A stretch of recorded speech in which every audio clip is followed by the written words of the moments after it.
What's up, everybody? We're here, the second installment of the Road to the California Pro, here at the Mecca and the upper room of Gold's Gym in Venice. You guys just saw us train. We're going to train a little bit of chest and triceps today, really show you some things that I do with that. But the feature of today is really going to be about time management, and it's also going to be talking about working with your peers. Today, Brandon Way was supposed to be here with me to train, but he's stuck at work because, as many of you know, you have a job, you have stuff to do. Sometimes things don't go according to plan. So you've got to be able to work around those things and still make stuff happen. It's a Friday night at like 10 o'clock. So sometimes things happen. You have to be willing to make adjustments to be able to move forward.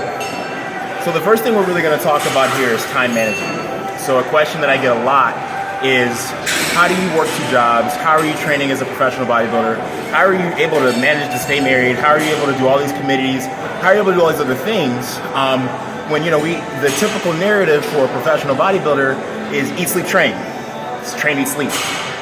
And so the thing I really want to focus on, guys, is talking about time management and prioritizing. And when you talk about time management and prioritizing, you say, everybody gets the same 24 hours a day, right? Everyone gets the same amount of time.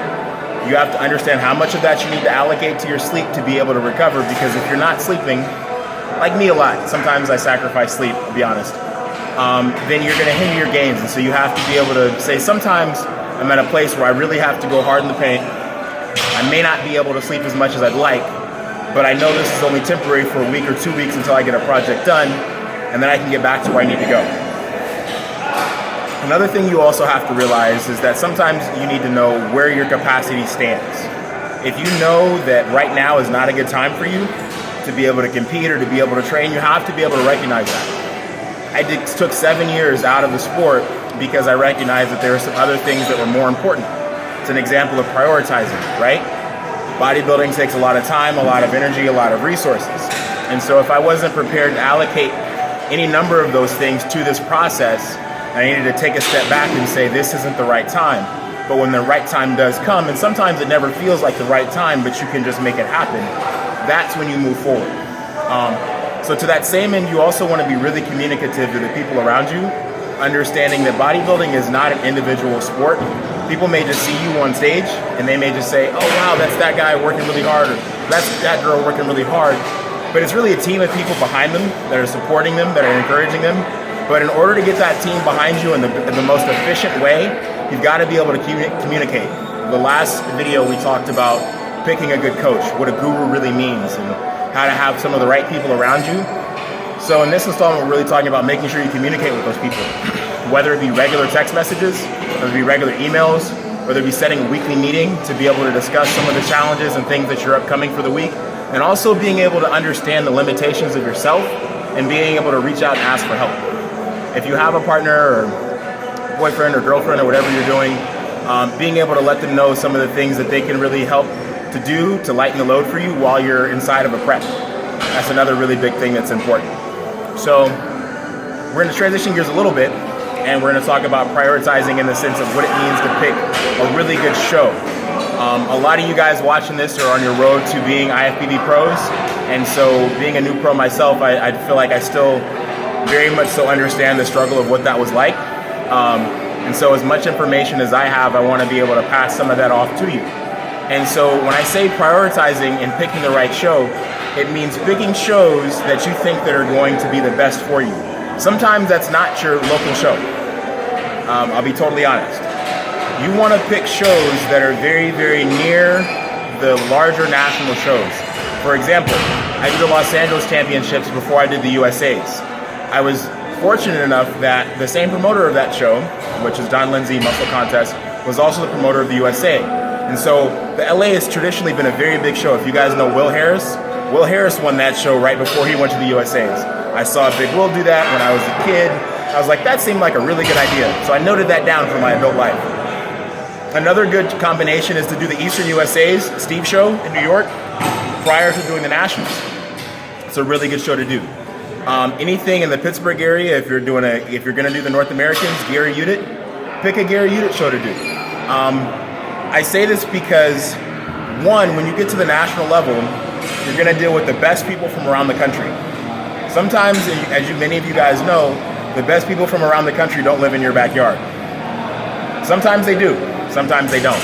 So really being aware that in order to get yourself on the map in a way that's gonna help you stand out in a class of 50, 40, 60 people, you wanna pick some of the more competitive shows in the region or even on that side of the country, because you're prioritizing not only picking a show to qualify, but you're also putting yourself up against some of the best and allowing some of the judges that are gonna be at these larger national shows to see you and to recognize you. And that's ultimately what's gonna help you stand out moving forward. So when we talk about prioritizing, we talk about a few different concepts here. We talk about time management in the sense of understanding what you can do in blocks. Sometimes you have to put things on hold. Sometimes you need to put other things on hold and move forward with the project. Utilizing the people around you, right? Making sure that you have weekly check-ins with your support staff, your support team, those people that are really behind you in all these different ways, identifying those people, and then really finding a way to communicate with them in the best way to let them know what you need from them, how can they help you get to where you need to go. Also, we talk about in time management, recognizing that sometimes is not the right time to do bodybuilding, and that's okay. Last time I checked, the stage wasn't going anywhere. You see the stuff on the wall here, these guys over here. Can we go this way really quickly? See all those folks on the wall over there? The stage isn't going anywhere. And so making sure that you have the foundational building blocks of your life together, the economics, your family, your education, those things are very important. Most likely, if you're watching this video, training and eating are a part of your lifestyle. So you're gonna do those things regardless of whether or not there's a show in front of you or not. So those things you can maintain and do, but making sure that you are able to allocate your resources appropriately so you don't set yourself up for failure. That's also important. And we talked about also picking the right shows. If you are gonna be competing and your goal is to become an IFBB Pro, then you really wanna pick the shows that are gonna be best for you. And you wanna look at what have the people that have turned pro recently, what have they done, what have they won before they got to that national show. And when you get to that point, you say, okay, that's the show I'm gonna do. Maybe even look at see who the promoters are, who's promoting one show, who's looking at the other show, and then that's what you decide that you do. So once again, this is IFBB Pro Gerald Williams, trying to share the little bits of information that I've got with you. Stay tuned, we've got installment 3 coming up next month here for Muscle and Silent. Hold on a second, I want to ask you something, Gerald. Why don't you talk about because you have 2 jobs, and we're just talking off camera. I was just asking you, this is really late right now, and you're like, oh, I train around this time all the time. And so does Jay, actually. I was asking Jay, he'll be in Vegas, training at 10 o'clock at night. So when are you actually working out? Give me a little idea of when it is that you go to the gym. What is my daily schedule look like, right? So I get up in the morning, probably about 7. I make my first meal. I usually respond to emails and things like that are related to my real estate business in the morning. Then I'll jump to the gym about 7:45, 8 o'clock, my first session. Come back, take a shower, go to the office about 9:30. So I'll go to the office and do that, the regular research job for a little while until like about 4:30. Mondays and Wednesdays I teach, so then I jump from first job to second job, so I'll jump to the campus and teach. I also do demos for certain, groups and things like that, so I'll be at some gym typically on Thursdays.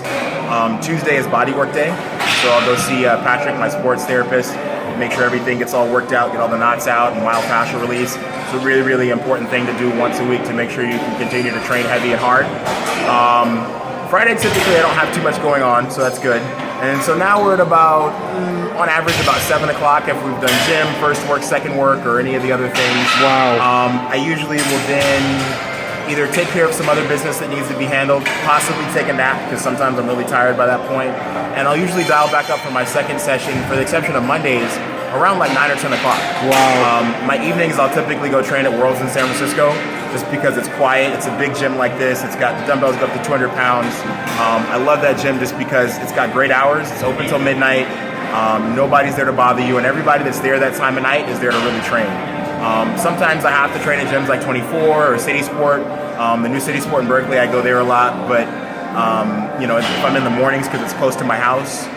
So I really pick the gyms that I go to based upon what the body parts that I need are, and then also what the timing is and when I can get there. Prioritizing. So I'll pick, like if I know that I want to do a heavy quad day or a heavy chest day, I'll do that at the San Francisco gym, which is really big and it's got bigger weights. If I know I'm doing shoulders or arms and I don't need the giant weights and it's got some cool equipment that I like, I'll pick the gym that's closer to me. And so I stagger, because I do A and PM workouts, I make sure I pick those things based upon what's available to me and my schedule. Wow, that's awesome. Yeah. Thanks so much, Gerald. We'll see you next month. Next month. All right, buddy. Right? We're week 2, month 2. That's right. Part 2. Yeah, part 2. All right, man. Thank you. Yeah, I was wearing it. She's like, oh, I'm here. I was wearing your legend one last night. Let me get one of all the athletes and I'll get you in there. All right, guys. Where are we looking first? There's 8 cameras out. Just so I don't look pretty. Pick the boss or should we pissed? All right. And then Just pick a camera. just keep your eyes open.